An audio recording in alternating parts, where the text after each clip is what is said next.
మా రెడ్డి నాయక్ సాబ్ అప్పుడు నేను నీళ్ల మంత్రి ఉంటి, నన్ను నిద్రపోని చెప్పు. వచ్చిందంటే ఏమాయ నీళ్లు, ఏమాయ నీళ్లు. నేను నీళ్ల కోసమే నేను కేసీఆర్ దగ్గరికి వచ్చినాను, నాతో కొట్లాడేటోడు. ఎన్ని చెక్ డ్యామ్లు ఇచ్చినాం, ఎన్ని చెక్ డ్యామ్లు ఇచ్చినాం ఈ డోర్నకల్కు, ఎన్ని నీళ్లు తెచ్చినాం. కేసీఆర్ ఉండగా యాసంగి పంటల సారు మిషన్ దిగుతలేదు, నీళ్లు బంద్ చేయమంటారు. ఇదే రెడ్డి నాయక్స్ ఫోన్ చేసు, అరే మిషన్ దిగుతలేదు అన్న, జర నీళ్లు బంద్ పెట్టు అంటుండే. ఇప్పుడేమో నీళ్లు కావాలంటే కూడా నీళ్ళు వస్తలేవు, పంటలు ఎండిపోతున్నాయి. అప్పుడు 5 ఏళ్లలోనేమో మిషన్ దిగబడుతుంది, నీళ్లు బంద్ చేయమన్నారు. 5 నెలల్లో నీళ్లు వస్తలేవు అంటుండ్రు. ఇది కాంగ్రెస్ పాలన. చెప్పుకుంటూ పోతే చాలా ఉన్నాయి. నమ్మిచ్చిండ్రు, బాండ్ పేపర్ల మీద రాసి కాళ్ళల్లో మొక్కి చేతులల్లో పట్టుకున్నారు. పట్టుకోలేదా? సంతకం పెట్టిర్రు. ఓ దిక్కు బట్టి విక్రమార్క సంతకం, ఇంకో దిక్కు రేవంత్ రెడ్డి సంతకం. బాండ్ పేపర్ మీద ఎంత ముద్దుగా రాసిండ్రు, 100 రోజుల్లో అన్ని చేస్తామన్నారు. మన ఊర్లలో బాండ్ పేపర్ కింద ఇజ్జత్ ఉండే, ఈ కాంగ్రెస్ వాళ్ళ పుణ్యమాని బాండ్ పేపర్ ఇజ్జత్ కూడా పోయింది. ఎందుకంటే బాండ్ పేపర్ అంటే ఏదన్నా భూమికి బాయన పెట్టినా ఒక కాగితం రాసుకుంటే కులంలో కూర్చున్నా, పెద్ద మనుషులలో కూర్చున్నా, పోలీస్ స్టేషన్కు పోయినా దానికి ఇంత విలువ ఉండే. ఈ కాంగ్రెస్ వాళ్ళ పుణ్యమాని దాని విలువ కూడా పోయింది. 100 రోజుల్లో 6 గ్యారంటీలు 13 హామీలు చేస్తామన్నారు. అయినాయే మాట్లాడట రేవంత్ రెడ్డి 6 5 అంటాడు, 6 5 అంటాడు. అయినాయే బస్సు తప్ప అంత తుస్సే. అవునా కాదా? మా అక్క చెల్లెలది మొదటి హామీ మహాలక్ష్మి. వచ్చినాయా చెల్లె 2500? మోసమా కాదా? 2500. రైతులకు 7500 రైతు భరోసా వచ్చినాదే. 500 బోనస్. బోనస్ అంటే యాదికొచ్చింది, బోనస్ అంతా బోగస్. పొద్దుగాల నేను జగిత్యాలకు పోయినా, జగిత్యాల జిల్లా కొడిమేల మండలం పూడూరు గ్రామానికి పోయినా.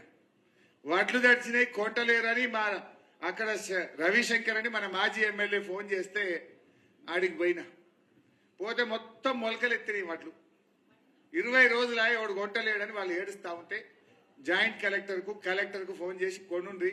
ఆడనేమో హైదరాబాద్ లో రేవంత్ రెడ్డి తడిసిన వడ్లు కొంటాం, అన్ని వడ్లు కొంటాం, చివరి గింజ కొంటాం. ఆడేమో కొంటాం అంటాడు. మీ సంగతేంద్ర భయాన్ని గట్టిగా పట్టుకొని అడిగిన, పాత సామాన్లు కొట్టాడు.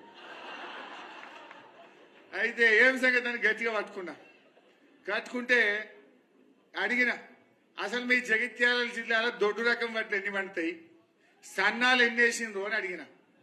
3,07,50 ఎకరాలు మొత్తం జగిత్యాల జిల్లాలో ఈ యాసంగిలో వరి వేసిందట.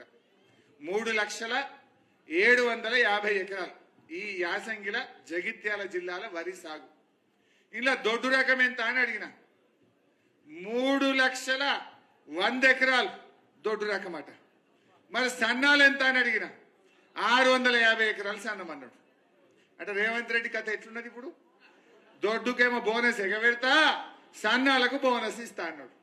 అంటే 99.99% ఎగబెడతాడట, 0.01% సన్నాలు పండించిన వాళ్ళకు బోనస్ ఇస్తా అంటాడు. ఇది బోగస్ కాదా? ఇది ఇయ్యనట్ట ఇచ్చినట్ట? అయినా సన్నాలకు ఎవడన్నా మార్కెట్ తీసుకుపోయి అమ్ముతారే, అది వానకాలం ఇంటి మందం 4 దొయ్యలు 5 దొయ్యలు వేసుకుంటారు. పండితే వడ్లు వేసి బియ్యం పట్టించుకుంటే ఏడాది దాకా ఇంటికాడ తింటామని. అదేదో మా దయాకరన్ అంటుండు, జర గదేదో 13 తారీఖు నాడో 12 తారీఖు నాడో చెప్తే కాంగ్రెస్ పొల్లు అయిపోవు కదా. ఎప్పుడు చెప్పిండు ఆ సాగు కబురు? 13 తారీఖు డబ్బలు సీల్ అయినాక 14 తారీఖు పొద్దుగాలు చెప్పిండు. ఎంత పుణ్యాత్ములు అర్థమవుతుందా వాళ్ళ కథ? వాళ్ళ నీతి ఏందో అర్థమవుతుందా? దయచేసి ఆలోచించండి.